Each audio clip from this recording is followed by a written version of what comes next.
بەناوی خی گەورە ئەمڕۆ لە شاری سۆران وەک نووسگەی سۆرانی دەستگای خێرخوازی بەخشین بە هاوکاری و هەمانجی لەگەڵ چەند خێرخوازێکی هەولێر و سۆران هەستاین بە دابینکردن و دابشکردنی جلوبەرگ و پێداویستی قوتابخانە بۆ نزیکەی 130 منداڵی بێباوک. خی گەورە پاداشتی خێرخوازان بداتەوە کە هاوکارمان بوون و دەستبارگرمان بوون بۆ جێبەجێکردنی ئەو پرۆژەکە تەوان جلوبەرگ کا بۆ قەمیسی کوڕان و حەزیە و قەمیسی کچان لەگەڵ پێڵاو و لەگەڵ جانتا و تەواوی قرتاسی قوتابخانە لە دەفتەر و قەڵەم و قەڵەمتراش و سەرجەم پێویستەکانی قوتابی کاچی پێویستە بۆمان دابینکردوون ئەلحەمدوللا. دووبارە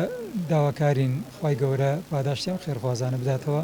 و بەرەکەت بخاتە ماڵ و سەرەت و سامانیان وەخوای گەورە سەربەرزیان کە دڵی ئەو منداڵە بێباوکانیان خۆش کرد و داواکارین لە خوشکانمان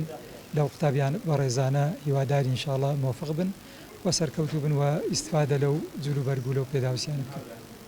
الحەمدوللا دەستخۆشیان لێکەین زۆر شتێکی باشە لەو بێمەعاشەیە کە ئەو پێداویستیانیان دابین کردیان و دەستخۆشی لە ئێوەشەکەم دەستخۆشی لەو هەموو خێرخوازانەکەم نەکە پێداویستی قوتابخانە هەروەها چەند جارێکیش بە پارە و بەشتیت کە یارمەتیان داینە کە ئەو منداڵە بێباوکانە کە زۆر پێویستیان پێە زۆر دەستخۆشیان لێکەم خوا خیریان بنووسی یا ڕەبی. دەستگای خێرخوازی بەخشینەکەین